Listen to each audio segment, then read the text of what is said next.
नमस्कार। साहित्य, कला और संस्कृति की पहली ऑनलाइन वीडियो पत्रिका ताना बाना में आपका स्वागत है। मैं हूं मुकेश कुमार। दोस्तों, कोई भी कला अभिव्यक्ति और मनोरंजन का साधन भर नहीं होती, बल्कि वो व्यक्ति और समाज की चेतना को जागृत करने और प्रतिरोध की संस्कृति का विस्तार करने का एक महत्वपूर्ण औजार भी होती है। खासतौर पर ऐसे समय में जब मानवीय संवेदनाओं को कुंद और समाज को चेतना शून्य बनाने की साजिशें रची जा रही हों, तो उनका ये उद्देश्य सर्वोपरि हो जाता है।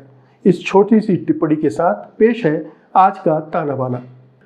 ताना बाना में आज आप देखेंगे साहित्य जगत में मठाधीशी पर एक बहस में हिस्सा ले रहे हैं वीएन राय और विनोद तिवारी। दूसरी आवाज में आज साहित्य में विचार की स्थिति पर वरिष्ठ कवि एवं आलोचक अशोक वाजपेयी की टिप्पणी। सरकारी बयानबाजी में कर्तव्यबाजी पर ज्ञान चतुर्वेदी का व्यंग्य ना काहू से बैर में। अशोक वाजपेयी रचित कोरोना काल की कविताओं और टिप्पणियों के संकलन थोड़ा सा उजाला की समीक्षा करेंगे प्रोफेसर अपूर्वानंद। और अंत में जाने माने चित्रकार राकेश कुमार गुप्ता बताएंगे अपने चित्रों के बारे में। साहित्य की दुनिया में मठों और मठाधीशों की चर्चा अनौपचारिक तौर पर खूब होती है, खासतौर पर पुरस्कारों और अवसरों पर कब्जा करने या बंटवारे को लेकर। लेकिन सवाल ये उठता है कि ये मठाधीशी साहित्य को कितना नुकसान या फायदा पहुंचाती है और जन माध्यमों के विस्तार के साथ क्या ये कमजोर होती जा रही है। इन्हीं सवालों पर बातचीत करने के लिए हमारे साथ हैं वरिष्ठ लेखक वीएन राय और आलोचक विनोद तिवारी।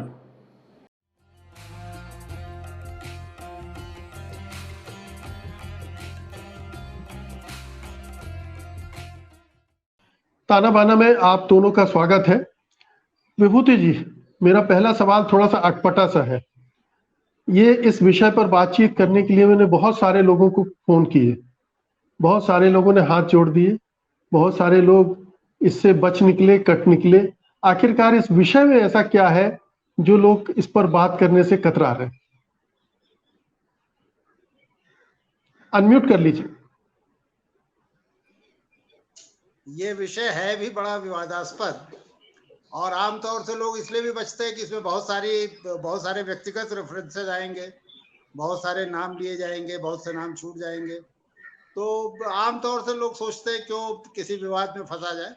दरअसल ये विषय ही आपने, अगर आप खुद गंभीर आदमी ना होते तो ये माना जाता है कि कोई किसी शरारत के तहत ये विषय चुना गया। जी, तो ये मठाधीशी का जो मसला है, हम लोग अनौपचारिक बातचीत में तो अक्सर इसका जिक्र करते रहते हैं, लेकिन इस पर औपचारिक रूप से बात करने में क्यों नहीं किए जाने चाहिए? ये विषय, इसको बहिष्कृत क्यों रखा जाना चाहिए औपचारिक बातचीत से? देखिए, इसे बहिष्कृत बिल्कुल नहीं रखना चाहिए, बल्कि ये तो एक ऐसा विषय है जिसपे बहुत खुल के बात होनी चाहिए। और अगर कुछ नाम लिए जाने हैं तो जोखिम उठा के भी वो नाम लिए जाने चाहिए, क्योंकि ये कई बार बहुत, जिसे आप कह सकते हैं कि एक खराब किस्म की स्थिति में ले जाता है। खासतौर से जो साहित्य की दुनिया है, अगर आप उसे देखें तो अच्छा, मैं अपने को सिर्फ सीमित रखूंगा हिंदी साहित्य और हिंदी भाषा तक, तो आप देखेंगे कि पहले दिन से जब बनारस हिंदू विश्वविद्यालय में हिंदी विभाग बना और एक तरह से शुरुआत हो रही थी, अभी हिंदी के पाठ्यक्रम बन रहे थे, बीए, एमए। हालांकि माध्यम उस दौर में अंग्रेजी हुआ करता, अंग्रेजी के माध्यम से हिंदी में एमए किया जाता था और पाठ्य सामग्री भी नहीं थी। तो मालवीय जी ने चुन चुन करके देश भर से बहुत सारे विद्वानों को वहाँ इकट्ठा किया था। मठाधीशी, अगर उसे सही आप बताए शब्द को, अगर यही ध्वनि रखना चाहें तो मठाधीशी तो तभी से शुरू हो गई थी। बाबू श्याम सुंदर दास और आचार्य रामचंद्र शुक्ल में बड़ा गंभीर एक, जिसे आप कह सकते हैं कि प्रतिद्वंदिता जैसी स्थिति थी। यहाँ तक कि जब रामचंद्र शुक्ल को प्रोफेसर बनने का समय आया तो श्याम सुंदर दास ने बहुत सारे ऐसे दाव पेच खेले जिससे वो ना बन पाए। ये अलग बात है कि मालवीय जी विद्वत्ता के पारखी थे, तो उन्होंने उन्हें प्रोफेसर बना दिया। और बहुत सारा जो हिंदी विभागों में आज जो पाठ्य सामग्री देख रहे हैं, जो जिस तरह का शोध हो रहा है, उसमें बहुत कुछ योगदान रामचंद्र शुक्ल का है। लेकिन रामचंद्र शुक्ल के अंदर भी मठाधीशी वाली परंपरा थी। आप देखिए, जब हिंदी साहित्य का इतिहास लिखा उन्होंने, तो अपनी पसंद और नापसंद के आधार पर बहुत से लोगों का चयन किया गया, बहुत से लोग रिजेक्ट किए गए। कबीर उनके लिए कोई बड़े कवि नहीं थे। कबीर का तो अगर हजारी प्रसाद द्विवेदी ने आकर के उद्धार न किया होता तो कबीर शायद हमारे हिंदी पाठ्यक्रम से ही बाहर रहे होते। उसी तरह और भी बहुत सारे, निराला उसी समय निराला सक्रिय हो चुके थे, निराला का कहीं जिक्र नहीं आता। तो ये देखिए, मठाधीशी जिसे आप कह रहे हैं, उसे हम लोग भोजपुरी प्रदेश में चेलाही कहते हैं। सारे जो बड़े लोग थे वो अपने चेले पालते थे, और उन चेलों का उद्धार उनके जरिए होता था। जो उनकी चेलाही में नहीं आता था उसका नुकसान होता था। देखिए, राम कुमार वर्मा इलाहाबाद विश्वविद्यालय में जो बाद में प्रोफेसर होकर रिटायर हुए, राम कुमार शर्मा की पीएचडी नहीं उनको अवार्ड की जा रही थी। वो बनारस हिंदू विश्वविद्यालय से भाग कर नागपुर गए। नागपुर में इत्तेफाक से फिर शुक्ल जी आ गए वहां पर एग्जामिनर हो करके। तो बड़ी मुश्किल से राम कुमार वर्मा को पीएचडी अवार्ड हो पाई। तो इस तरह के बहुत सारे उदाहरण हैं। उसे और आगे अब इधर चले आए तो हमारे यहाँ नामवर जी उस परंपरा में है, अशोक वाजपेयी उसी परंपरा में है। तो ये जो चेलाही वाली परंपरा थी, जिसे आपने खैर एक दूसरा शब्द इसके लिए वो कर दिया, तो वो रही है, वो एक मानवीय कमजोरी है। उसे हमें स्वीकार करना चाहिए कि वो मानवीय कमजोरी है, लेकिन उससे कई बार नुकसान होता है। अगर आपके अंदर थोड़ा भी आत्मसम्मान है, थोड़ा भी आप जैसे जिसे पैर छुआऊ परंपरा भी आप कह सकते हैं, आप पैर छूने से इनकार करें। रिसर्च की दुनिया में तो यहाँ तक हो गया। इलाहाबाद में मैंने कई अध्यापकों को देखा जो अपने रिसर्च स्कॉलरों से गाय भैंस का भूसा मंगाते थे, या बच्चों को खिलाने का काम अभी भी विश्वविद्यालयों में रिसर्च स्कॉलरों की ड्यूटी लग जाती है अपने गाइड के बच्चों को खिलाने के लिए। अगर वो लड़की है रिसर्च स्कॉलर, तो कभी गाइड के यहाँ अगर दावत हो रही है तो वो बेचारी किचन में लगी रहती है। तो देखिए, ये सारी चीजें, ये एक मानवीय कमजोरियां भी थी और कोई भारतीय परंपरा भी थी। भारतीय परंपरा में चलाही का बहुत जिसे कह सकते हैं कि एक बड़ा महत्वपूर्ण स्थान है। वो चाहे राजनीति हो, चाहे साहित्य हो, हर जगह आपको परंपरा देखेंगे। तो ये एक दुर्भाग्यपूर्ण स्थिति थी, लेकिन कई बार इससे अच्छे काम भी हुए। मैंने देखा कि जैसे आप हजारी प्रसाद द्विवेदी के शिष्यों को अगर देखें तो नामवर जी है, विश्वनाथ त्रिपाठी है, मतलब एक से एक प्रतिभाशाली लोग हजारी प्रसाद द्विवेदी ने निकाले भी, इसमें कोई शक नहीं। तो ये कुल मिला करके जो आपने पहले प्रश्न पूछा, जो शुरुआत आपने की, मैं फिर उसी पे आ रहा हूँ कि ये थोड़ी सी ऐसी स्थिति है, थोड़े अप्रिय प्रसंग इससे जुड़ जाते हैं। बहुत सारे लोग नाम नहीं लेना चाहते या नाम नहीं छोड़ना चाहते, तो इससे बचते हैं, लेकिन इस पर बहस होनी चाहिए, इस पर चर्चा चलती रहनी चाहिए। जी विनोद जी थोड़ा सा स्पष्ट कर दे, मठाधीशी का क्या मतलब है, कैसे बनते हैं मठ? क्या किसी ऐसे व्यक्ति के पास ऐसी ताकतें आ जाती हैं जो अवसर उपलब्ध कराए, पुरस्कारों की जो राजनीति होती है उसमें एक महत्वपूर्ण भूमिका निभाए, ये विश्वविद्यालयों या दूसरी जगहों पर नियुक्तियों में वो अपने प्रभाव का इस्तेमाल कर सके अपने चेलों के लिए, अपने प्रिय जनों के लिए? क्या ये इस तरह से एक मठ विकसित होता है और जो सर्वोच्च उस पर बैठता है वो मठाधीश कहलाने? शुक्रिया मुकेश जी। निश्चित तौर पर ये बहुत ही रिस्क लेने वाला विषय है जो आज बातचीत जिसके लिए आपने रखी है, लेकिन ऐसा भी नहीं है कि इस पे बातचीत क्यों नहीं होनी चाहिए। और जिसकी ओर विभूति जी ने इशारा किया, हालांकि उन्होंने जिस दुनिया से हम लोग जुड़े हुए हैं, अध्यापन के और अकादमिक दुनिया से, उसकी बातें कही। मैं दरअसल जिस प्रवृत्ति की ओर आप सोचना चाहते हैं कि असल में ये जो चेलाही है या यह जो मठाधीशी है, यह कौन सी प्रवृत्ति है, तो सबसे पहले हमें यह सोचना चाहिए, क्योंकि हम सभी लोग सामाजिक और सार्वजनिक जीवन जीने वाले लोग हैं, तो ये आती कहां से है? ये प्रदत्त है या आयत्त है? क्योंकि इस पे भी बात होनी चाहिए कि यह स्वतः विकसित हो जाती है या दी भी जाती है। तो जैसे मान लीजिए हम कहें कि एक लेखक ही नहीं, एक व्यक्ति भी जो सामाजिक और सार्वजनिक जीवन जीने का, उसमें रहने का, उसमें रचने बसने की एक अपनी नागरिकता रखता है, तो हम उसकी पहचान कैसे करेंगे? उसके कर्म से।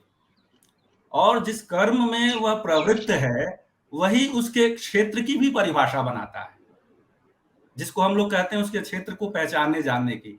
तो इससे 2 शब्द बने कर्म क्षेत्र। और कर्म क्षेत्र के विश्लेषण का जो तरीका है, वह वही होगा जो एक लेखक या व्यक्ति का सामाजिक, राजनीतिक, सांस्कृतिक रिश्ता है। तो इसको ऐसे भी समझें, और पहले भी इस पर खूब बहसें हुई हैं, बड़े गंभीर ढंग से हुई हैं। विभूति जी को पता होगा इलाहाबाद में राजाश्रय और साहित्य के संबंधों को लेकर के, परिमल और प्रगतिशील के जमाने में विजयदेव नारायण शाही ने इस पर लेख लिखे हैं। तो हम इसको ऐसे भी समझें कि राज्य के साथ एक लेखक का रिश्ता क्या बनता है, समाज के साथ एक लेखक का रिश्ता क्या बनता है, साहित्यिक संस्थाओं, संगठनों और इन संगठनों और साहित्यिक संस्थाओं के सम्मान और पुरस्कार देने की जो विधियां, तरीके, प्रक्रियाएं, चयन समितियां, इन सब के साथ जो उसका रिश्ता बनता है वह क्या है। इसी के साथ सबसे जो महत्वपूर्ण आज की तारीख में बन गया है कि प्रकाशक और लेखक का रिश्ता क्या है, क्योंकि प्रकाशक भी एक मठाधीश की तरह आज व्यवहार करता है, और पहले भी करता था, ऐसा नहीं है कि पहले नहीं करता था। तीसरी जो चीज है जिसको बहुत ही आज के समय में, मैं इसलिए उस पर विभूति जी शायद नहीं जाएंगे, क्योंकि सोशल मीडिया का जो तर्क दिया जा रहा है, संपादक जैसी एक संस्था जो हुआ करती थी, आज वह कहाँ है, किस स्थिति में है भी कि नहीं है, वह एक बहस की बात होनी चाहिए। और इसी के साथ मैं आलोचक नहीं कहूंगा, क्योंकि आलोचक होने में हो सकता है कि हम सब्जेक्टिव हो जाएं, ऑब्जेक्टिव ना रहें। आलोचना को अगर हम एक संस्था मानते हैं, वह साहित्य के लिए ही नहीं, हमारे अपने सामाजिक सार्वजनिक जीवन के संबंध में भी, तो वह आलोचना नामक संस्था से एक रचना का, एक जीवन व्यवहार का, एक लेखक का क्या रिश्ता बनता है। तो ये सारी बातें जब हम लेंगे, उसके साथ आज जो परिस्थितियां, स्थितियां, जैसे कहा जाता है कि अब, लेकिन विनोद जी, मठाधीश शब्द में एक तरह की नकारात्मकता है। आपने विभिन्न संबंधों की बात की, संबंध तो बनेंगे ही, आप समाज में हैं, संस्थाओं में हैं, तो संबंध तो रहेंगे, लेकिन उन संबंधों का जब दोहन शुरू होता है एक व्यवस्थित तरीके से, एक खास वर्ग के लिए, अपने प्रियजनों के लिए, तब वो मठाधीशी का रूप लेने लगता है। आ रहा था मठों का, जी असल में आ रहा था, ये इसको प्रस्तावना की तरह लें तो जैसे आज की तारीख में उदाहरण ले, और मठाधीशी ऐसा नहीं है कि ये अभी शुरू हुई है, पहले भी थी जिसकी ओर उन्होंने इशारा किया। आज स्थितियां थोड़ी भिन्न हुई हैं, बदली हैं। इसलिए बदली हैं, जैसे मान लीजिए सोशल मीडिया की हम बात करें तो उसमें तरह तरह के मंच हैं, जिसको हम फेसबुक कह रहे हैं, जिसको हम पोर्टल्स कह रहे हैं, जिसको हम ब्लॉग्स कह रहे हैं।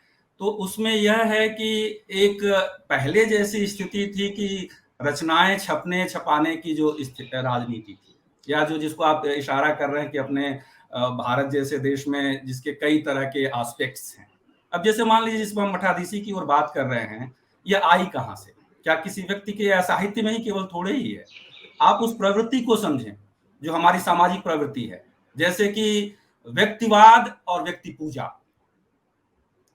लेकिन विनोद जी, हम चूंकि साहित्य में मठाधीशी की बात कर रहे हैं, ये बीमारियां जैसे करप्शन दूसरी जगहों पर भी होगा, लेकिन हम अगर साहित्य में करप्शन की बात करें तो उसको वहां तक सीमित रख के बात करना ज्यादा बेहतर होगा। मैं आ रहा हूं, दरअसल थोड़ी सी अपनी बात को, मैं समझ रहा हूँ समय की कमी है, विस्तार में नहीं जा सकते हैं।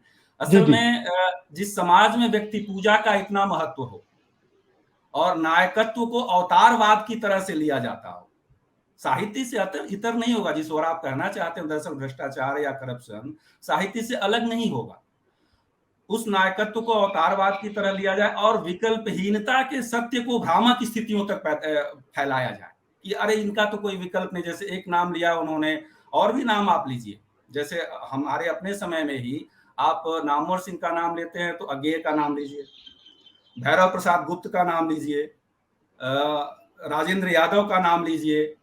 ये सब लोगों ने, भले ही जिसको एक, जैसे मैं बातचीत सुन रहा था साहित्य की ही, आपने जो विषय रखा है इसी विषय पर दैनिक जागरण की एक बातचीत है, साहित्य में मठाधीशी पर अनंत विजय उसको मॉडरेट कर रहे हैं।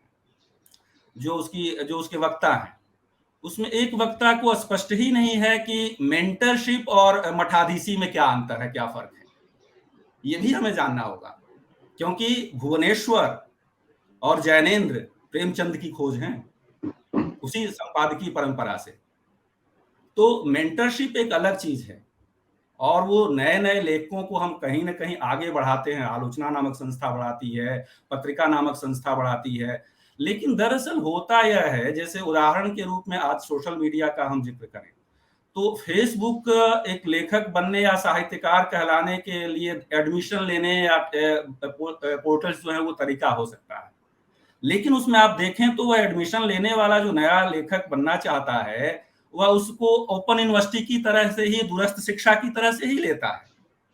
जब वहां से वो पास आउट हो जाता है, मैं जिसकी ओर आप असल में मुझे घेरना चाहते हैं, मैं आ रहा हूं, जब वहां से वो पास आउट होता है तो मान्यता उगाहने के लिए, मैं उगाहना शब्द प्रयोग कर रहा हूं, मान्यता उगाहने के लिए, अपने लेखक कहलाने के लिए, इसमें केवल मठाधीशी का ही नहीं, उस रचनाकार भी जिम्मेदार है, लेखक भी जिम्मेदार है। तो उस मान्यता को उगाहने के लिए वह बड़े से बड़े प्रकाशक के यहाँ से उसकी रचना छप जाए।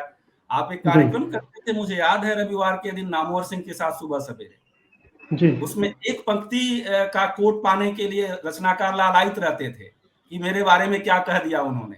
तो बड़े से बड़े आलोचक के एक पंक्ति पाने के लिए, तो वो असल में जिस अधैर्य के साथ, क्योंकि इंटरनेट के माध्यमों का अपनी एक त्वरित प्रक्रिया है जी, उसकी पहुंच भले ही अधिक हो, लेकिन वहां से वो जिस विनोद जी इस पर लौटते हैं जी। मैं थोड़ा इसको और मठाधीशी के निकट ले जाने की कोशिश कर रहा हूँ। विभूति जी, दो व्यक्ति जिनका नाम लिया गया, नामवर जी और राजेंद्र यादव जी, वो नहीं है, और उनके जाने के साथ वो मठ भी खत्म हो गए। अशोक वाजपेयी जी हैं, उनका एक मठ है और रजा फाउंडेशन और तमाम तरह से वो अपना मठ अभी चला रहे हैं। क्या हम ये माने कि धीरे-धीरे हिंदी साहित्य में मठाधीश गायब हो रहे हैं या नए मठ बन रहे हैं? साहित्य अकादमी नए तरह से मठ बनता जा रहा है, वहाँ दया प्रकाश सिन्हा जैसे लोग पुरस्कृत हो रहे हैं क्योंकि वो एक मठ विशेष से जुड़े हुए। देखिए, मठाधीशों के मर जाने से, मठाधीशों के समाप्त हो जाने से ये सही है कि वो एक खास तरह का मठ समाप्त हो जाता है, लेकिन वो प्रवृत्ति नहीं समाप्त होती ना। अभी विनोद जी ने पत्रिकाओं की बात की, मैं चूंकि इन्होंने बहुत विस्तार दे दिया था विषय को, मैं फिर उसे थोड़ा फोकस में लाना चाहता हूँ। देखिए, सबसे बड़े मठाधीश तो हमारी पत्रिकाओं ने पैदा की। आप धर्मयुग से शुरू, यानी धर्मवीर भारती से शुरू करिए, कमलेश्वर तक आइए, राजेंद्र यादव के पास जाइए, तो ये सारे के सारे ऐसे संपादक थे जिन्होंने बड़े बड़े मठ स्थापित किए थे। धर्मवीर भारती अपनी व्यक्तिगत पसंद नापसंद, इलाहाबाद की दुश्मनियों दोस्तियों के आधार पर वो लोगों को छापते थे और प्रोत्साहित करते थे, और बहुत सारे लोगों को का वहां पर एक तरह से निषेध था धर्मयुग में। धर्मयुग अपने समय की सबसे महत्वपूर्ण पत्रिका थी। सारिका में कमलेश्वर ने एक समानांतर पीढ़ी के तौर पे अपना एक खास तरह का मठ पैदा किया। राजेंद्र यादव का तो खैर अभी हमारे स्मृतियों में है, किस तरह राजेंद्र यादव ने एक बहुत बड़ी चलाही उनकी तैयार हुई थी। ये जब चलाही शब्द कह रहा हूँ तो मैं ये जरूरी नहीं कि नेगेटिव अर्थ में हो, लेकिन जैसे राजेंद्र यादव को तो इस बात का श्रेय देना पड़ेगा कि स्त्री विमर्श और दलित विमर्श जैसे दो महत्वपूर्ण विमर्श उन्होंने हिंदी में शुरू किए। तो ये पत्रिकाएं तो सबसे बड़ी मठाधीशी का सबसे बड़ा अड्डा थी। दूसरा अड्डा विश्वविद्यालय थे। जाहिर है, मैं तो एक लेखक संगठन से जुड़ा हूँ, मुझे पता है कि उस लेखक संगठन में भी बहुत सारे लोग सिर्फ इसलिए आते थे कि उन्हें पता था कि विश्वविद्यालयों में अपॉइंटमेंट करने के रास्ते खुलेंगे, कराने के रास्ते खुलेंगे, क्योंकि इस लेखक संगठन से जुड़े हुए जो बड़े मठाधीश थे वही हर जगह एक्सपर्ट होके जाते थे। हिंदी विभागों में जहाँ कहीं अपॉइंटमेंट होता तो वही जाते थे। तो ये तो देखिए, ये एक स्वाभाविक मानवीय प्रवृत्ति है।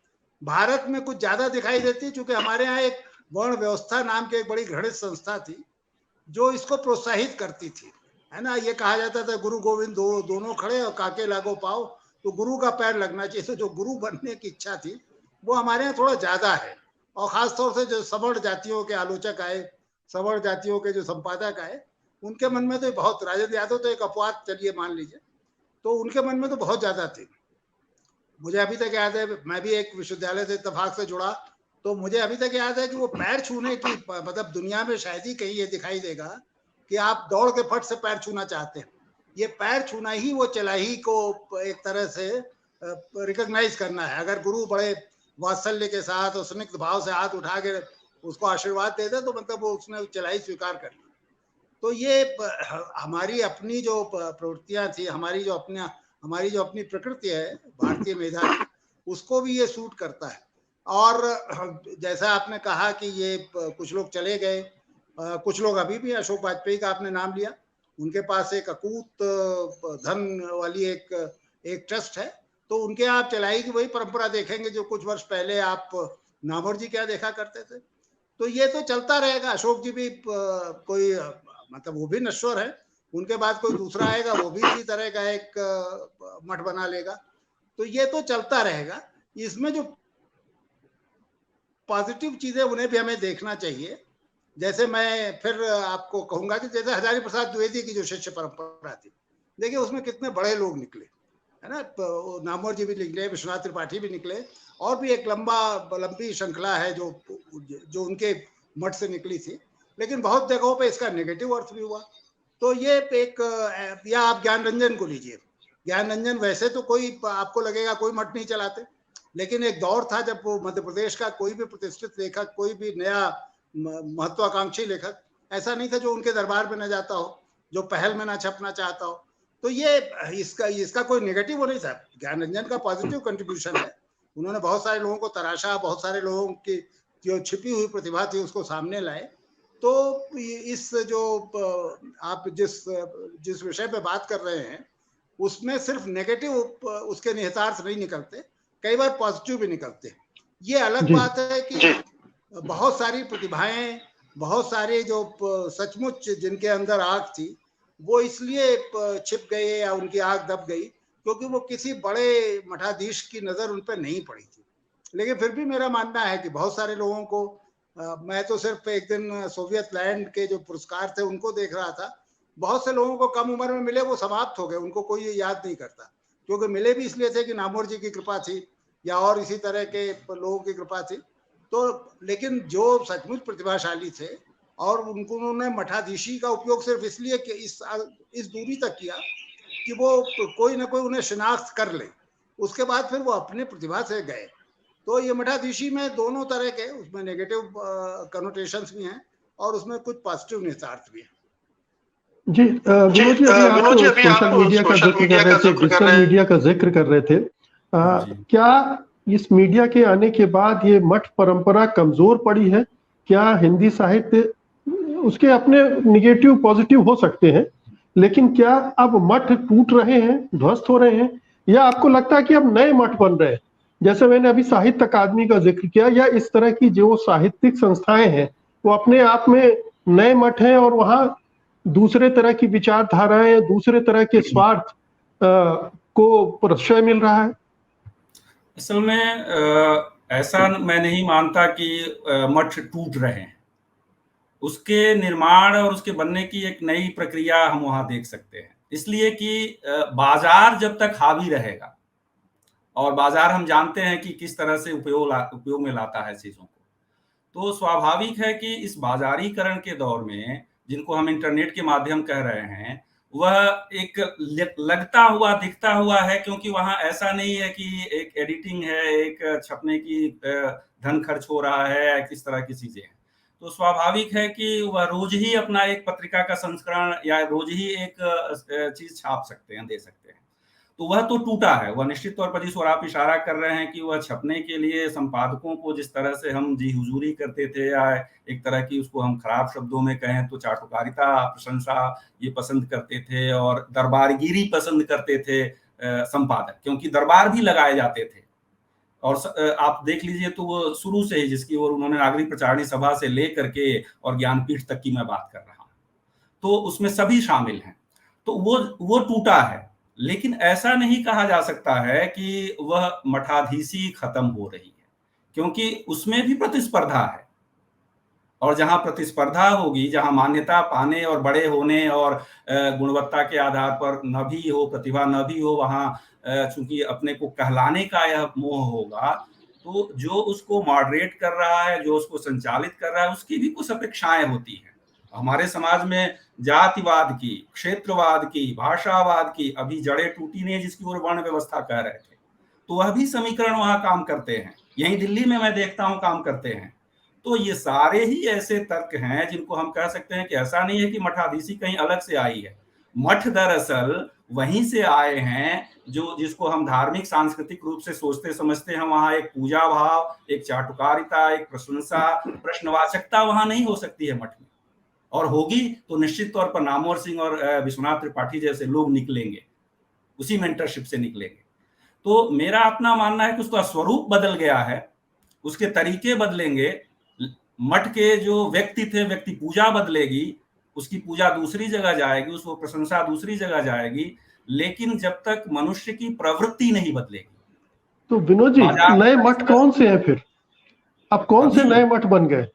जैसे मैं नाम लूं पोर्टल्स के, नाम लेने की उससे कोई भय और नहीं रखना चाहिए, पत्रिकाओं की तो बात हुई ही। अब जैसे मान लीजिए एक संसाधन की बात है, मान लीजिए रजा फाउंडेशन, तो रजा फाउंडेशन के पास किसी भी तरह के संसाधन की कमी नहीं है, कहीं से भी कोई कमी नहीं है। और बिना संसाधन के तो मुकेश जी आप भी जानते हैं, क्योंकि एक उससे जुड़े हुए हैं, कि वह आज के दौर में टिकना और रुकना संभव नहीं है। दूसरे हाँ, लेकिन इस वीडियो पत्रिका के जरिए मैं मठाधीशी नहीं कर रहा हूँ।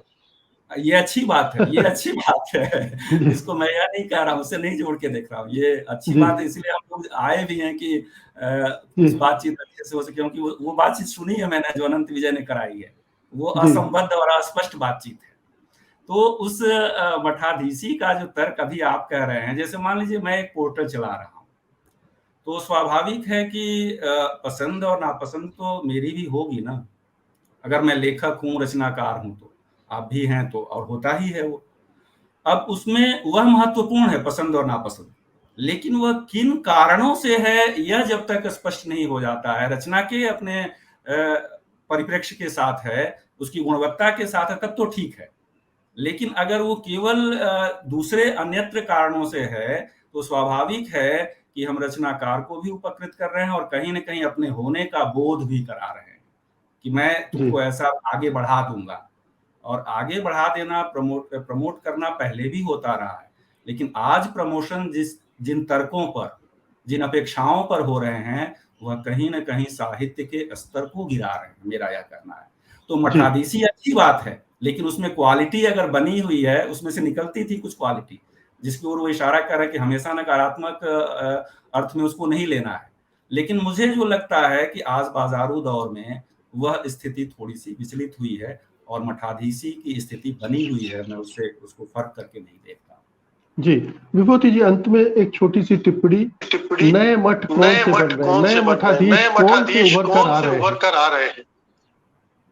देखिए, अभी जो बाजार की बात की तिवारी जी ने, मैं उसमें सिर्फ ये कहूंगा, देखिए महावीर प्रसाद द्विवेदी का एक बड़ा मनोरंजक संस्मरण है, जिसमें वो लिखते हैं कि कोई रचना आई और उसके साथ एक चिट्ठी भी आई कि अगर आप इसे छाप देंगे तो आपको साइकिल दी जाएगी या आपको रिस्ट वॉच, हाथ घड़ी दी जाएगी। तो ये तो उस समय भी था। अब बाजार जाहिर है कि अब बाजार ज्यादा पेनिट्रेट कर गया, लेकिन इस तरह के छोटे मोटे स्वार्थ, छोटे बड़े स्वार्थ तो रहे। अब आप क्या मठाधीश प्रकाशक बन गए हैं अब? हाँ, सारी सत्ता उनके पास चली गई। जी जी जी, इस समय मठाधीशी, सबसे बड़ी मठाधीशी प्रकाशकों के पास, और हिंदी में 2-3 प्रकाशक इत्तेफाक से बचे हैं, जिनको आप ये कह सकते हैं कि 90% लेखक उनके पास आ गए। तो ये भी अपने आप, हालांकि एक अच्छी चीज ये भी हुई है कि छोटे शहरों से नए नए प्रकाशक आए हैं और तकनीक ने अब कुछ इतना अपने, जिसे आप कह सकते हैं, इक्विप कर दिया है कि वो प्रोडक्शन के में वो बड़े प्रकाशकों से किसी तरह से कम नहीं नजर आते। लेकिन जाहिर है कि बड़े प्रकाशकों की बाजार जमा हुआ है, और जो खरीद का एक खास तरह का तर्क है और एक खास तरह की जरूरत है, उसमें वो सफल होते हैं, वही किताबें बेच पाते हैं, वही प्रमोट कर पाते हैं। आप साहित्य अकादमी के जो पुरस्कारों की सूची ले लीजिए, तो आपको 2 ही 3 प्रकाशक हमेशा दिखाई देंगे।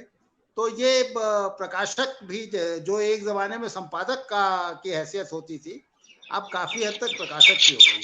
तो लेकिन देखिए, फिर मैं कहूँगा कि मठाधीशी तो रहेगी ही। एक मठ खत्म होगा, दूसरा मठ आएगा। अभी आपने साहित्य अकादमी का जिक्र किया, तो साहित्य अकादमी अपने आप में मठ थोड़ी ना है। ये अलग अलग वैचारिक सोच वाले लोग समय समय पर इस पर कब्जा करते रहे। ये तो एक ऐसा मठ है जो सार्वजनिक मठ है। तो अब इस समय दक्षिण पंथियों का, या जिसे आप कह सकते हैं हिंदुत्ववादियों का, हाँ, कभी आप कल्पना नहीं कर सकते थे कि दया प्रकाश सिन्हा को साहित्य अकादमी मिलेगा। बल्कि मुझे किसी ने बताया कि साहित्य अकादमी में तो नाटक पर शायद नाटक नहीं दिया जाता। नहीं दिया जाता। ये मैं थोड़ा सा इसमें मेरे मन में संशय है, लेकिन मुझे अभी किसी ने बताया कि नाटक को दिया गया। और फिर नाटक में भी एक ऐसे नाटककार को जिसका कहीं कोई जिक्र नहीं करेगा, और अब साहित्य अकादमी के बाद भी जिसका कोई जिक्र नहीं होगा। तो ये विचारधारा के आधार पर उस मठ पे अलग अलग समय पे लोगों ने कब्जा किया है। 15-20 साल तो नामर्दी जिसे चाहते थे उसे मिलता था पुरस्कार। तो साहित्य अकादमी तो एक दूसरे तरह का मठ है, लेकिन ये मठ बनते रहेंगे। ये मठ निश्चित रूप से एक समाप्त होगा, दूसरा मठ तैयार हो जाएगा। ये एक भारतीय परंपरा है जो चलती रहेगी। जी, भारतीय परंपरा है मठाधीशी की, और साहित्य में भी मठ बनेंगे, मठाधीश बनेंगे, और उसी तरह से पुरस्कारों अवसरों की बंदरबाट भी उनके इशारों पर होती रहेगी। हाँ, इस बहाने कुछ अच्छा काम भी हो जाएगा, कुछ अच्छे रचनाकार भी उभर कर आ सकते हैं, और कुछ साहित्य में भी कुछ नया हो सकता है। लेकिन इसके जो नकारात्मक परिणाम है उनको ध्यान में रखा ना जाना चाहिए कि जब कुछ लोगों को ज्यादा महत्व दिया जाता है तो बहुत सारे योग्य लोग उपेक्षित भी रह जाते हैं, और यही इसका सबसे दुखदाई पहलू है। बहुत बहुत शुक्रिया आप दोनों का आज की चर्चा में हिस्सा लेने के लिए। धन्यवाद, नमस्कार। साहित्य में विचारों की क्या स्थिति है, क्या महत्व है? क्या साहित्य का अपना कोई विचार होता है? क्या साहित्य दूसरे क्षेत्रों में जन्मे विचारों से परे होता है, या उनके साथ संवाद और संघर्ष करके नए विचारों को जन्म देता है?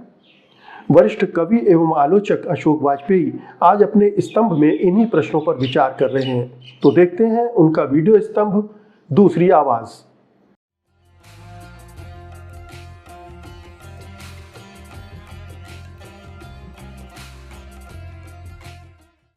नमस्कार।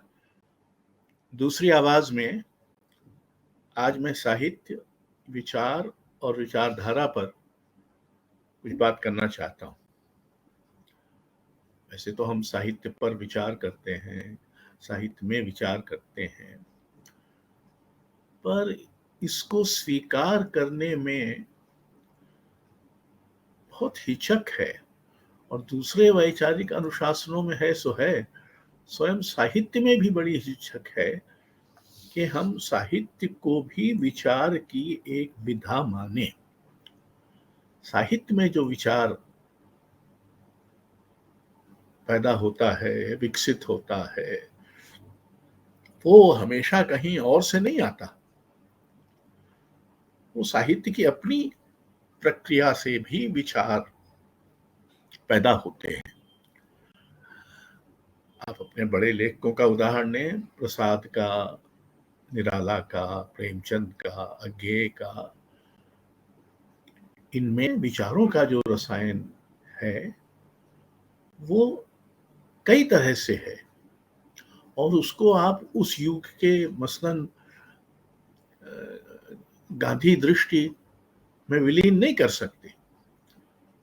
प्रेमचंद का विचार या निराला का विचार या प्रसाद का विचार गांधी विचार से प्रभावित होते हुए भी स्वतंत्र विचार है।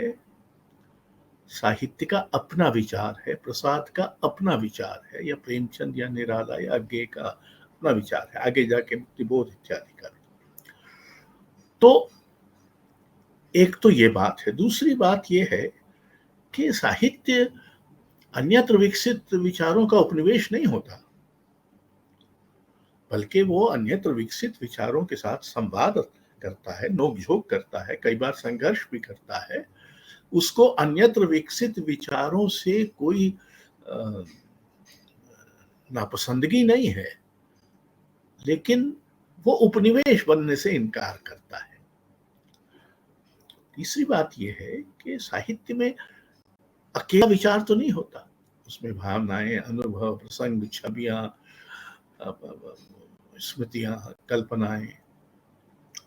तो साहित्य का यथार्थ एक बहुत ही संगुम्फित यथार्थ है, जिसमें विचार को बहुत बारीक चिमटी से उठाना होगा और अलग करना होगा, क्योंकि वो रसा बिंधा विचार है। विचार की तरह अलग से पहचाने जा सकने वाला तत्व नहीं है।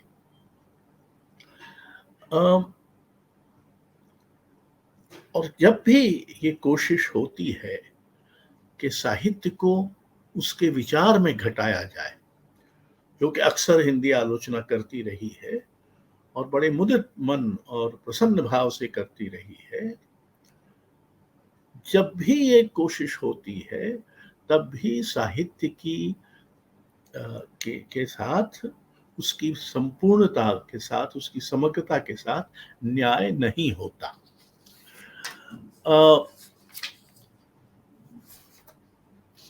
विचार की बात करते ही एक और स्थिति सामने आती है, जो विचारधाराओं की। विचारधाराएं जो हैं वो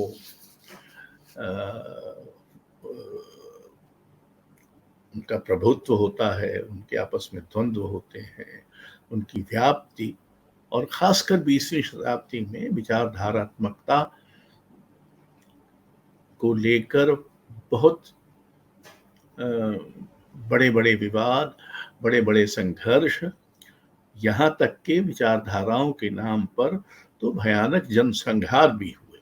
करोड़ों लोग विचारधाराओं के नाम पर मारे गए, चाहे वो नात्सी विचारधारा हो, चाहे साम्यवादी विचारधारा हो, चाहे और कोई विचारधारा हो। अब विचारधारा एक व्यवस्थित विचार प्रणाली होती है, वो साहित्य तक सीमित नहीं होती, वो प्रायः हमेशा सत्ताकामी भी होती है, और यहीं उसका साहित्य से एक द्वंद्व पैदा होता है। साहित्य अपने आदर्श में, अपने मूल अध्यात्म में किसी तरह की सत्ता स्थापित नहीं करना चाहता, जबकि विचारधाराएं बिना सत्ता के अपने को व्यर्थ मानेंगी। तो विचारधाराओं की व्यवस्था होती है, उनकी आकांक्षा होती है, उनके संगठन होते हैं, और उनका प्रभाव होता है जो साहित्य के बाहर भी होता है, और वो अपने अनुयायियों से वफादारी की मांग करती है, प्रतिबद्धता की मांग करती है, और कई बार प्रतिबद्धता के नाम पर विचारधारा में धारा अधिक हो जाती है, विचार कम हो जाता है। तो इसलिए साहित्य और विचारधारा के बीच हमेशा एक तनाव बना रहता है। बड़े लेखक में, प्रतिभाशाली लेखक में इस तनाव का एहसास भी होता है, और इस तनाव का अतिक्रमण करने की दुस्साहसिकता भी होती है। विचारधारा की जो अनिवार्य जकड़बंदी है, उससे प्रतिभाशाली लेखक, बड़ा लेखक अतिक्रमण करके बाहर निकल जाता है, और उस संकीर्णता से अपने को बचा लेता है, अपने साहित्य को बचा लेता है। चाहे आप हमारे यहाँ मुक्तिबोध और शमशेर को देखें, या बाहर ब्रेख्त और नेरूदा को देखें, ये सब लोग विचारधारा के परिसर में रहते हुए भी अतिक्रामक कवि हैं। इस अर्थ में ये विचारधारा से प्रतिबद्ध कवि उतने नहीं हैं जितने उसके अतिक्रामक हैं। अलबत्ता ये अतिक्रामकता किसी भी विचारधारा की मूल अवधारणाओं का प्रत्याख्यान नहीं करती, उनको नकारती नहीं है। लेकिन जो अल्प प्राण प्रतिभाएं होती हैं, वो विचारधाराओं की बलि चढ़ जाती। अब एक और बात ध्यान में रखने की है, और विशेषतः साहित्य के संदर्भ में, कि सारी विचारधाराएं सृजन धर्मी नहीं होती। बहुत अतिचार किए मार्क्सवाद के नाम पर, लेकिन मार्क्सवाद के कुछ बुनियादी मूल्य सृजनक्षम थे, उनसे सर्जनात्मकता, बड़ी सर्जनात्मकता संभव हुई है। पर मत्सन नस्लवाद जो नात्सी रूप में आया, उससे कोई बड़ा साहित्य, बड़ी कलाकृति पैदा नहीं हो सकी, क्योंकि उसमें उस तरह के मानव मूल्य अंतर्भूत नहीं है। ठीक यही हाल, बल्कि देखें, गांधीवाद से बहुत लोग प्रेरित हुए और श्रेष्ठ साहित्य भी हुआ। लेकिन इन दिनों जो एक नई राजनैतिक विचारधारा भारत में पनप रही है और जो बहुत ही आक्रामक ढंग से बढ़ाई जा रही है, उस राजनैतिक विचारधारा का नाम है हिंदुत्व।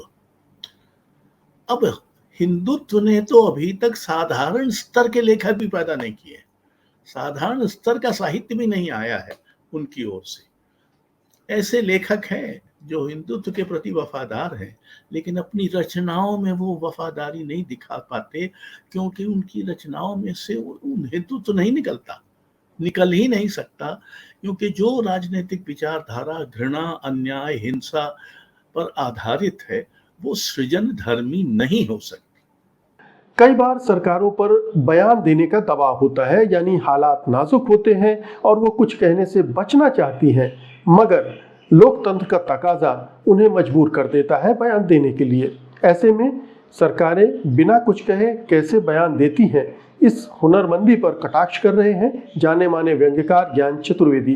तो आइए देखते हैं उनका स्तंभ ना काहू से बैर।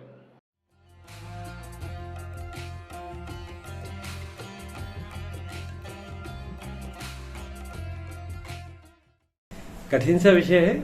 हमारी सरकार जब अभी जैसे युद्ध चल रहा है दो देशों के बीच में, रशिया और यूक्रेन के बीच में, और हमको बयान देना है कि हम किसके साथ हैं, और ऐसा बयान देना है कि हम सबके साथ दिखें।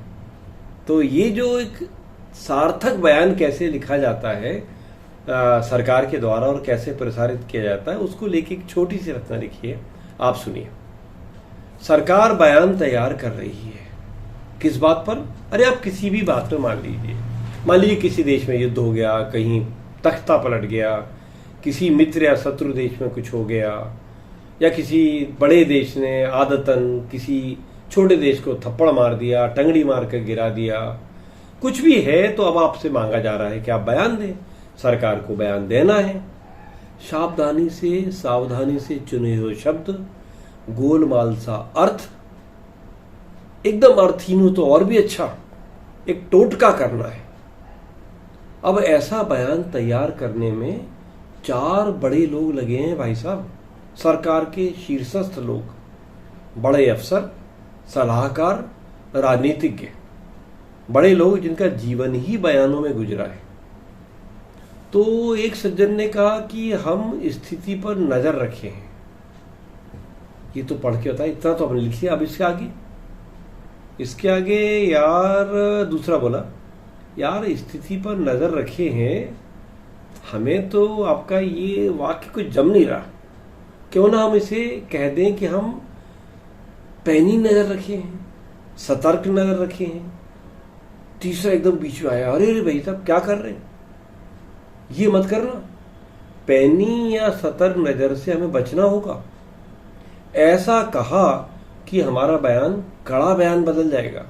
सब कहेंगे कड़ा बयान दिया है, जिसे शायद वे पसंद ना करें। हम उनके बुरा मानने की रिस्क नहीं ले सकते।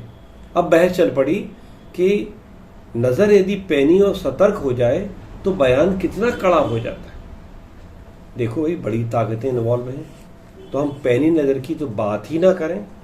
तो बेहतर सुझाव आया, क्यों ना हम नजर रखने की बात नहीं करें, पर हम कहें इस पर सतत नजर रखे हुए, गहन नजर रखे हुए, ऐसा कुछ कहें क्या। बहुत देर बहस हुई, समझौता हुआ कि बयान यूं चले कि हम स्थिति पर लगातार नजर रखें और सतर्क हैं। इससे ये होगा कि हम नज़र को सतर्क नहीं कर रहे, और हमने ये अधिकार भी सुरक्षित रख लिया कि भाई जो आदमी नज़र रखेगा वो सतर्क तो ऑटोमेटिकली हो जाएगा। तो ऐसा सतर्क होना कोई अनफ्रेंडली एक्ट नहीं माना जाएगा। तो चलिए, एक वाक्य तो फाइनल हुआ, अब आगे चलिए। क्यों ना हम ये बात डाल दें कि सारे मामले पर दिल्ली ने चिंता प्रकट की है। दूसरे ने कहा यार चिंता की बात डाल रहे हो, चिंता की बात ना कर रहा। खैर, चिंता की बात डाल तो सकते हो, आफ्टर ऑल फ्रेंड्स भी चिंता प्रकट करते ही हैं, इसमें कोई गलत संदेश तो जाता नहीं यार। तो हम ड्राफ्ट में डाल दें कि हम इस चीज पर नजर रखे हैं और हमें चिंता है। यार रुको भाई, रुको रुको रुको, जल्दी ना करो।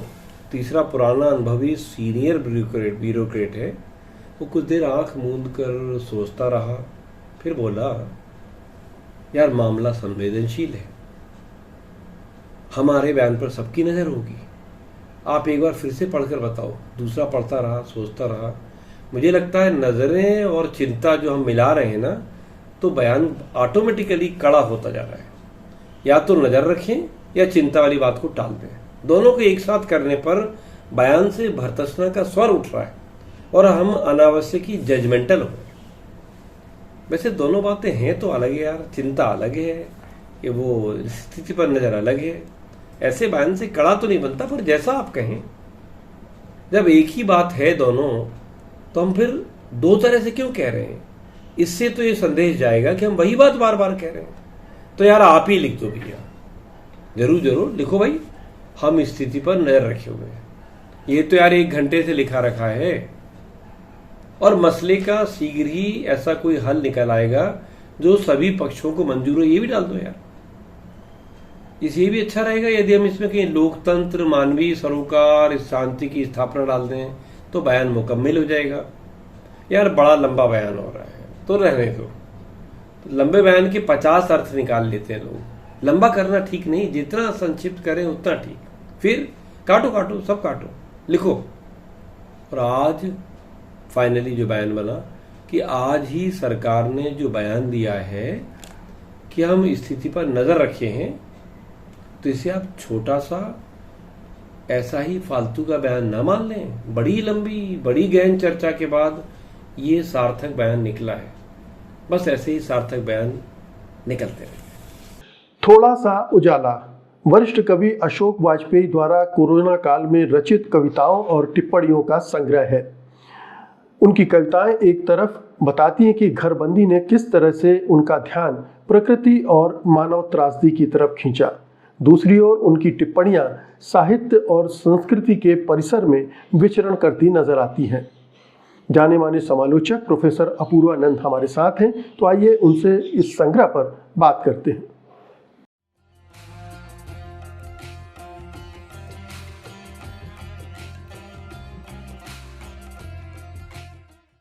ताना बाना में आपका स्वागत है अपूर्वानंद जी। नमस्ते। नमस्ते। कोरोना काल एक महामारी का काल था, लेकिन अगर देखें तो लेखकों के लिए, कलाकारों, रचनाकारों के लिए एक ऐसा समय भी था, एक ऐसा अवसर भी था जिसमें वो दुनिया को एक नए नजरिए से देख पाते, प्रकृति को एक दूसरी दृष्टि से देख पाते, समाज को, व्यवस्था को, सत्ता, संघर्ष, सबको नए दृष्टि से देखने का एक मौका उपलब्ध कराया था।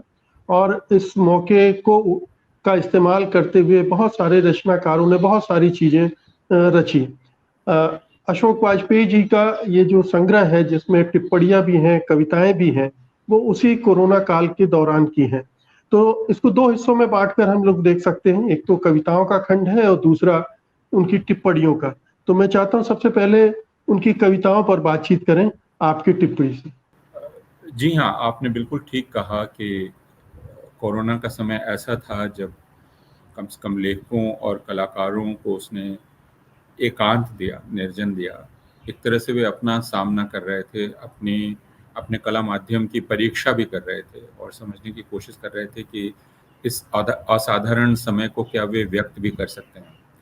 क्योंकि अभी जितने लोग सक्रिय हैं साहित्य की दुनिया में, और उनके लिए ऐसा असाधारण अंतराल उनको कभी झेलना नहीं पड़ा था। आखिर भारतवर्ष में 100 साल पहले ही ऐसी महामारी आई थी।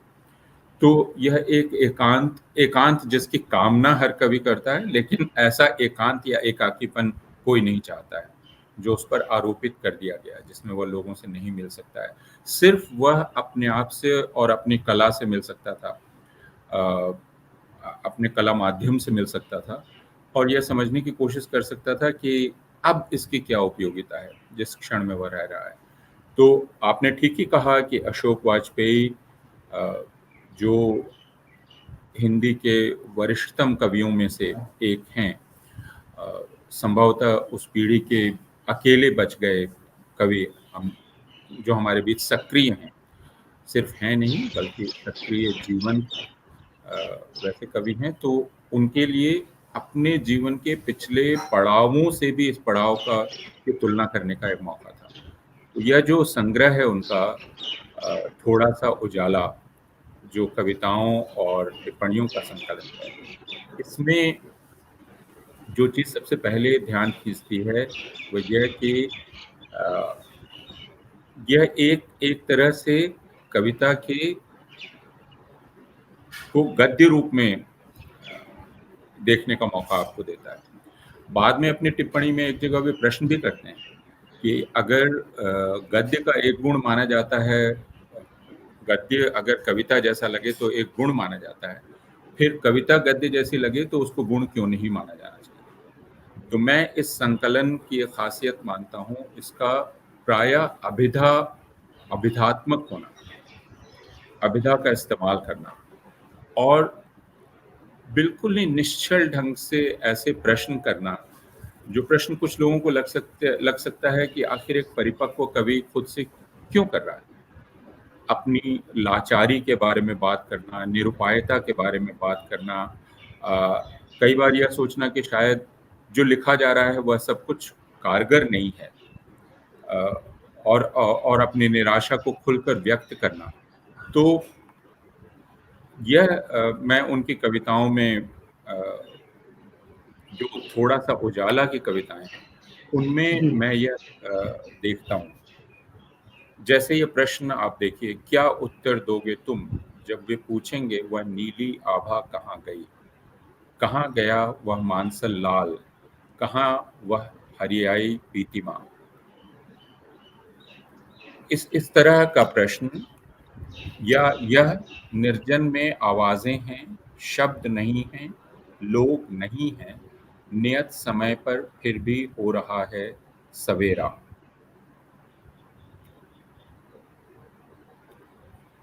या पृथ्वी का रोज नामचा, या इस कविता को ले लीजिए। क्या है पृथ्वी की भाषा, उसकी वर्णमाला, अन्याय, अत्याचार, हिंसा, बलात्कार के बीच कैसे बचती है उसकी कोई इबारत सही सलामत। कहाँ रखती है पृथ्वी अपनी स्वस्थ कामनाएं, कहाँ छुपाती है अपने विलाप, कहाँ छोड़ देती है अपनी हंसी, कहाँ सिमटा हुआ है उसका प्रेम, कहाँ दुबकी हुई है उसकी प्रार्थनाएं, कहाँ उसका क्षत विक्षत मंगल। तो आप ये देख सकते हैं कि वे प्रश्न कर रहे हैं। और इन कविताओं में, जैसा अशोक वाजपेयी के पहले के संग्रहों की कविताओं में भी आपको दिखाई पड़ेगा, ईश्वर और देवता प्रचुरता से आते हैं, जगह जगह आते हैं, लेकिन ये ईश्वर और देवता वे नहीं है जिस रूप में हम उनको जानते हैं। ये एक तरह से अशोक वाजपेयी के संसार के चरित्र ही हैं, और अशोक जी उनसे भी प्रश्न करते हैं, या हमारा कवि उनसे भी प्रश्न करता है। जी, तो मेरी आरंभिक टिप्पणी जी, एक कविता है जो घरबंदी से ही जुड़ी हुई है। जाना, मैं घरबंद हूँ, कहीं नहीं जा रहा हूँ, मैं शब्द खुला हूँ, कहाँ कहाँ जा रहा हूँ, मैं मौन घिरा हूँ, पता नहीं किस सुनसान में अपने शब्द जमा किए जा रहे हैं। तो जो बंदिशों के बीच जो कामना होती है कवि की, आजादी के साथ सोचना, विचारना, विचरना, वो इस कविता में बखूबी परिलक्षित होता है। हाँ, और इससे जुड़ा हुआ, यानी यह जो मैं बंद हूँ लेकिन खुला हुआ हूँ, और मुझे लगता है कि मैं खुला हुआ हूँ लेकिन दरअसल बंद हूँ, यह जो दुविधा, और उससे ही आप इस कविता को देखिए जो 3 हिस्से जिसके हैं, पुकार, सिसकी और प्रार्थना।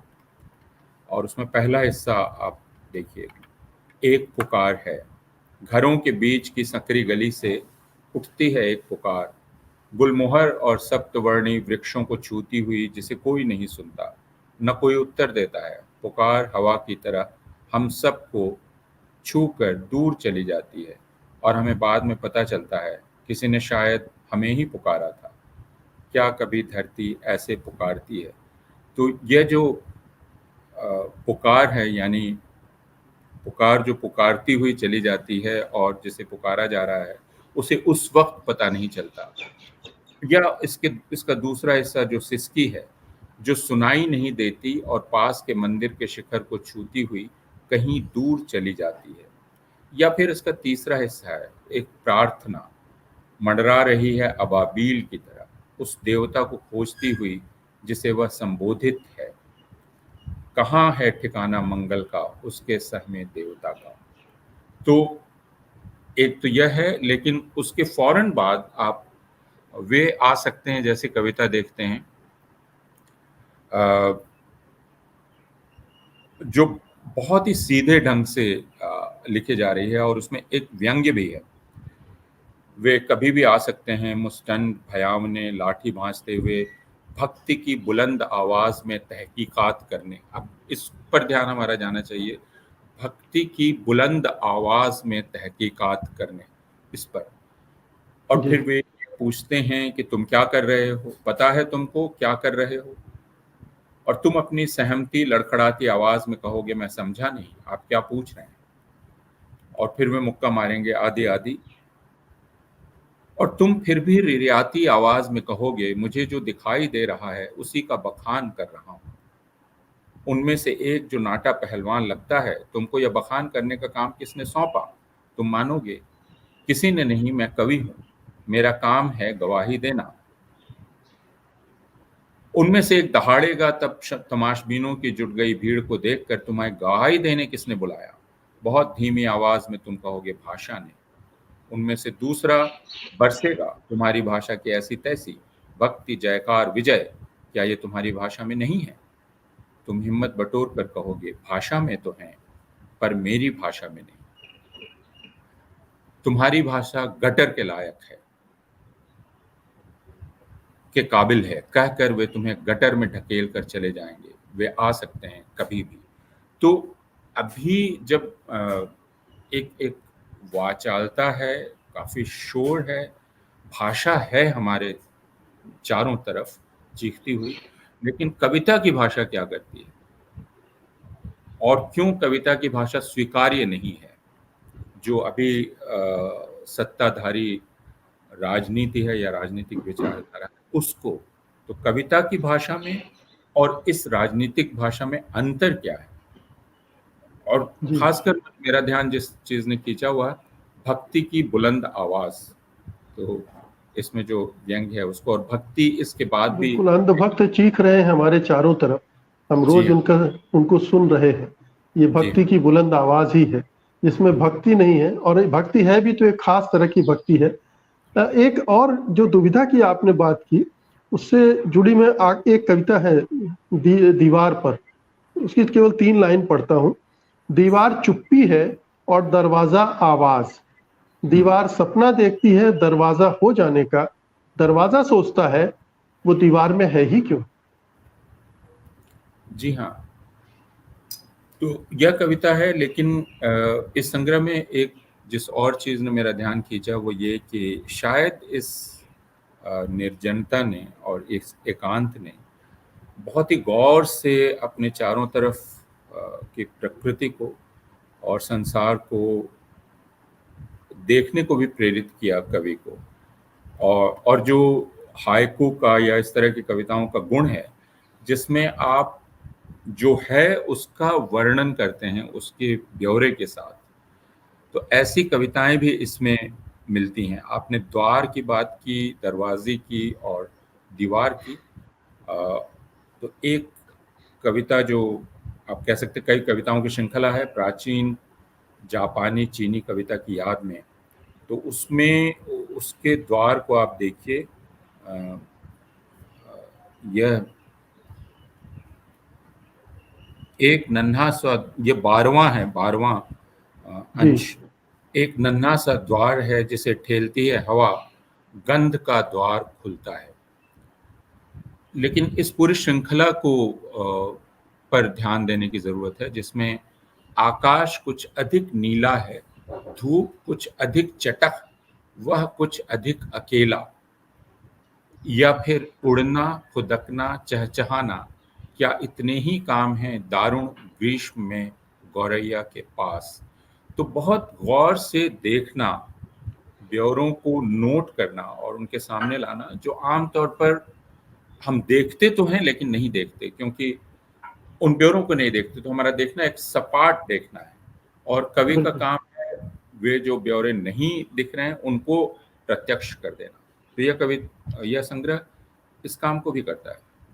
जी, और मुझे ये देखकर भी बड़ा अच्छा लगा कि कबीर को याद करते हुए कवि ने कुछ कविताएं लिखी हैं, जिसमें यही घट चंदा यही घट सूर, मेरी काया में गुलजार, हंसा करो पुरातन बात। तो कैसे कबीर को इस खाली समय में वो याद करते हैं और अपनी कविताओं के जरिए उसको व्यक्त करते हैं, ये भी दिलचस्प लगा। अशोक वाजपेयी की यह खासियत है, ये धीरे धीरे हम लोगों पर आप कह सकते हैं स्पष्ट हुआ हम लोगों के सामने, कि वे हमेशा यह कहते रहे हैं कि आपकी कविता सिर्फ आपकी कविता नहीं होनी चाहिए। आपकी कविता में जिन परंपराओं के आप कवि हैं, उन परंपराओं को भी व्यक्त होना चाहिए। तो अशोक वाजपेयी की कविता में यह पहली बार नहीं है कि दूसरे कवि सुनाई पड़ते हैं, इकबाल हों या गालिब हों या कबीर हों या दूसरे कवि हों, प्रायः अशोक वाजपेयी उनको याद करते हैं और उनके सहारे फिर वे अपने को व्यक्त करते हैं। लेकिन ये जो आपने कबीर वाली कविताएं बताई, उनकी खासियत फिर अशोक वाजपेयी की है। यही घट चंदा यही घट सूर, ये जो पंक्ति है जिसमें अशोक जी कहते हैं जो फिर अशोक वाजपेयी की कविता की जिद रही है, जिसके चलते उनको पहले लांछित किया जाता था कि वे देह और गेह के कवि हैं। तो कुछ लोगों को कहा जाता था वे सांसारिकता के कवि हैं, लेकिन अशोक वाजपेयी क्षुद्र हैं क्योंकि वे देह और गेह के कवि हैं। लेकिन इस देह की चेतना, और ये दोनों कविताएं जो आपने सुनाई, काया में गुलजार और यही घट चंदा, उसमें बात यही है कि यह जो तुम्हारी देह है यही असली है और इस पर ध्यान देना चाहिए। और अगर इस देह चेतना से तुमको शून्य कर दिया जाए, जो कि राजनीति करना चाहती है, या पूंजीवादी अर्थतंत्र भी यही करना चाहता है कि वह तुमको दरअसल इस देह चेतना से शून्य कर देना चाहता है। अशोक वाजपेयी बार बार याद दिलाते हैं कि हमारी देह ही हमारा घर है और आप उसको भूल नहीं सकते। तो आपने बिल्कुल ठीक कहा कि कबीर के सहारे वे कोई बहुत बड़ी तथाकथित आध्यात्मिक उड़ान नहीं भरते हैं, वे वापस आपको आपकी देह के पास, आपके घर के पास, आपके चौराहे के पास ले आते हैं। जी, और अब मैं उनकी टिप्पणियों पर आना चाहता हूँ। इस एकांत का इस्तेमाल उन्होंने बहुत सारी किताबें पढ़ने, बहुत सारा संगीत सुनने और बहुत सारी कविताओं का अनुवाद करने में भी इस्तेमाल किया। तो इन टिप्पणियों में ये सारा कुछ है। कभी वो मल्लिकार्जुन मंसूर को सुन रहे हैं, कभी विदेशी लेखकों की रचनाएं पढ़ रहे हैं, देशी विदेशी दोनों लेखकों की सॉरी। तो ये समय का इस्तेमाल और दोनों विधाओं में टिप्पणियों के जरिए भी अपने को व्यक्त करना उन्होंने इस दौरान जारी रखा। अशोक वाजपेयी का गद्य बहुत आकर्षक है और वे पिछले तकरीबन 25 वर्ष से कितने वर्षों से कभी कभार कॉलम लिख रहे हैं, स्तंभ लिख रहे हैं। तो गद्य का अभ्यास उनका दूसरे कवियों के मुकाबले कहीं ज़्यादा है और यह गद्य बहुत सादा है लेकिन आकर्षक है। और दूसरी चीज़ जो आपने बताई वह सिर्फ अभी की बात नहीं है, यानी इस समय का उपयोग उन्होंने इस तरह से किया यह नहीं है। अगर आप अशोक वाजपेयी के गद्य को देखेंगे तो पाएंगे कि वे दुनिया भर के लेखकों की चर्चा अपने गद्य में करते रहे हैं। तो उनकी कोई भी चर्चा बिना विश्व साहित्य के उदाहरणों के पूरी नहीं होती। और अशोक वाजपेयी का जैसे कवि कर्म निरंतर है, एक लगातार चलने वाला है, वैसे ही अनुवाद का कार्य भी प्रायः उनका दैनंदिन का कार्य है। तो वे पुर्तगाली कवि को पढ़ते हैं, फिलिस्तीनी कवि को पढ़ते हैं, स्पेनी कवि को पढ़ते हैं और उनसे अनुवाद करते रहते हैं और हमारे सामने लाते हैं। मुझे नहीं लगता कि हिंदी में कोई ऐसा कवि है जो इसको कर्तव्य मान के नहीं करता हो, बल्कि इसे किए बिना वो रह ही नहीं सकता। तो यह अशोक वाजपेयी के इस गद्य में लगे। और वे दूसरे कवियों ने कितना कविता पर इस प्रकार विचार किया होगा, कविता पर, साहित्य की भूमिका पर, कविता आत्म समाज के संबंध पर निरंतर, और उसमें दोहराव बहुत दिखलाई पड़ता है। लेकिन मुझे हमेशा लगता है, और हम लोग पिछले दिनों इस पर चर्चा कर चुके हैं, कि दोहराव एक बहुत ज़रूरी काम है। वह शिक्षा का भी काम है, वह हमारी जो संवेदनाएं हैं उनको शिक्षित प्रशिक्षित करने का भी काम है। तो कविता क्या करती है, कविता की भूमिका कैसे बदलती है, कवि और नागरिक इन दोनों के बीच क्या रिश्ता है, हम एक राजनीतिक समाज हैं तो क्या यह अच्छा है या बुरा है, इन सारे प्रश्नों पर इन टिप्पणियों में विचार किया गया है ना। जैसे वे कहते हैं कि दरअसल कवि का काम सूक्ति गढ़ना नहीं है, कवि का काम ब्यौरे सामने लाना है। तो और कविता की आकांक्षा कवि का अतिक्रमण करने की भी होती है। तो कविता को आप हमेशा कवि के जीवन में शेष करके नहीं देखते, कविता उसका जो जीवनानुभव है कवि का, उससे भी आगे चली जाती है। और कविता काम की होती है कि नहीं होती है। दूसरा कि असल चीज हमारा और कवि का और सबका है एक तरह का संघर्ष। और मैं इस अंश को थोड़ा पढ़ना चाहूंगा जो 49वें पृष्ठ पर है, ये जो जिसमें वे कविता पर बात कर रहे हैं, कोरोना एकांत में कविता पर। अक्सर जब कविता ब्योरों में जाती है, वहाँ रचे बसे जीवन को चरितार्थ करती है, तब कुछ रसिकों को ऊब होती है, लेकिन उन्हें संक्षेप चाहिए, उन्हें ब्योरों से सूक्ति ज़्यादातर चमकदार और स्मरणीय लगती है। लेकिन मैं अशोक जी से कहना चाहूँगा कि अब कविता के पाठक को रसिक कहने से ज़्यादा भी शायद हमें कुछ कहना पड़ेगा। क्या रसिक शब्द पर्याप्त है, ये मैं अशोक वाजपेयी से भी पूछना चाहूँगा जो कविता का पाठक है। और यह कि कविता राह नहीं दिखाती, न मार्ग निर्देश करती है, राह की खोज में शामिल होने का न्योता ज़रूर देती है, लेकिन कई बार कविता उपदेश भी देती है, शिक्षा भी देती है, और उसके बावजूद वो बड़ी कविता हो सकती है। मैं उनकी इस बात से बिल्कुल सहमत हूँ। कविता भाषा, समय, आत्म, समाज, सच्चाई से संघर्ष करती है। जिस मोर्चे पर हारती पिछड़ती है, विरले होते हैं ऐसे कवि जो इस पचकोनी संघर्ष में समान रूप से विजयी हैं। बुनियादी बात है इन मोर्चों पर संघर्ष, हारना या जीतना नहीं। और मैं आखिरी उदाहरण जो देना चाहता हूँ, 20वीं शताब्दी में कविता की वीर गाथा उसके अथक और असमाप्त संघर्षों की कथा होगी, जय पराजय की नहीं। जी बिल्कुल, बहुत बहुत शुक्रिया अपूर्वानंद जी इस महत्वपूर्ण कविता संग्रह और टिप्पणियों पर बातचीत करने के लिए। धन्यवाद। जाने माने चित्रकार राकेश कुमार गुप्ता पिछले 4 दशकों से चित्रकारी कर रहे हैं। उनके चित्र देश विदेश की प्रदर्शनियों में प्रदर्शित होते रहे हैं। रंगों और रेखाओं का संयोजन उनकी चित्रकला की पहचान रही है। कोरोना काल में बनाए उनके चित्र खासे चर्चित रहे हैं। आज हम आपको ले चल रहे हैं उनके स्टूडियो में, जहां वो खुद बताएंगे अपने काम के बारे में।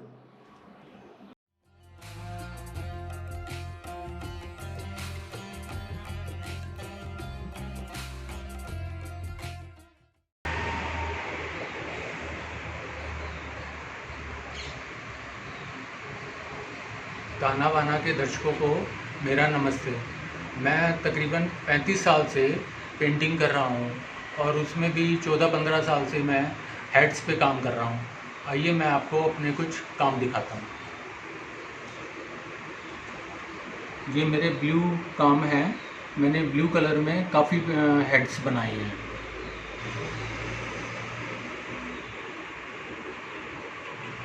इसमें ऐसा लगता है कि जैसे आदमी अपने विचारों में पूरा एक पहाड़ बना लेता है, बहुत सारी चीज़ें सोचता रहता है और वो बढ़ती चली जाती हैं। ये मेरा काम कोरोना पीरियड का है। वैसे तो मैं ब्लैक कलर में काम करता नहीं हूँ ज़्यादा, मगर ये ब्लैक कलर उस टाइम पीरियड में अपने आप ही मेरे कामों में आ गया। इसमें आपको लगेगा कि आदमी डरा हुआ, सहमा हुआ, घबराया हुआ है।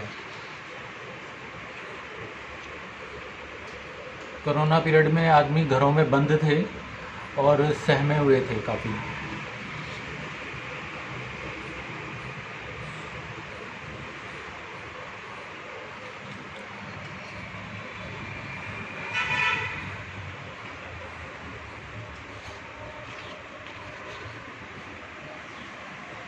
ये मेरा एक कलरफुल काम है जो कोरोना पीरियड के बाद का काम है। ये एब्स्ट्रैक्ट है, मगर एब्स्ट्रैक्ट होते हुए भी इसमें फेस, आँख, नाक सब बने हुए हैं।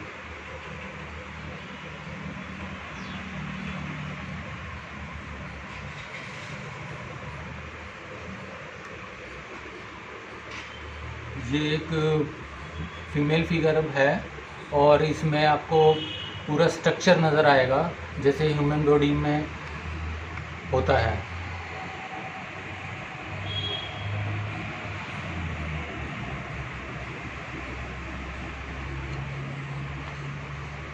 ये भी सेमी एब्स्ट्रैक्ट काम है। ये फुल बॉडी है मगर काफ़ी एब्स्ट्रैक्ट है ये।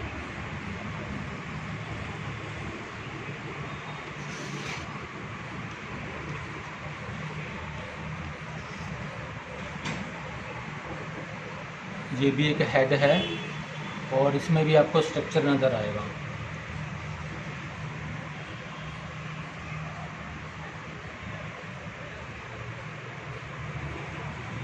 ये मेरा एक लेटेस्ट काम है। ये भी हेड है और ये काफ़ी डार्क कलर है इसमें।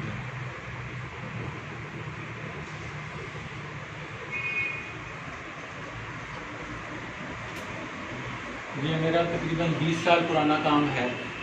ये ऑयल कलर में है और एब्स्ट्रैक्ट फिगर है ये, जो पूरी हवा में तैर रही है।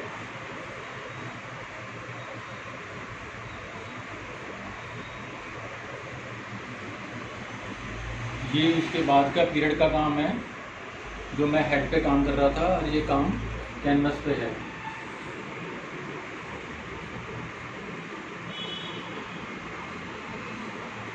ये मेरे दो काम हैं जो कैनवस पे हैं और मैंने सर्कल में बनाए हैं। और इस ऊपर वाले काम में ब्लू कलर के साथ मैंने काफ़ी कलर यूज़ करे हैं।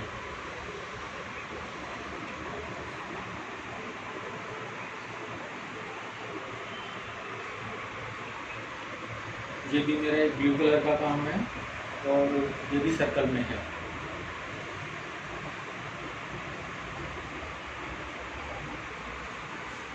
मैं 2012-13 में भोपाल गया था और वहाँ पे मैंने ग्राफिक करा था, एचिंग में काम करा। उससे पहले मैंने कभी ग्राफिक करा नहीं था और वहाँ जाकर मुझे ग्राफिक के बारे में काफ़ी कुछ सीखने को मिला। उनमें से मैं आपको ये 3 काम दिखा रहा हूँ।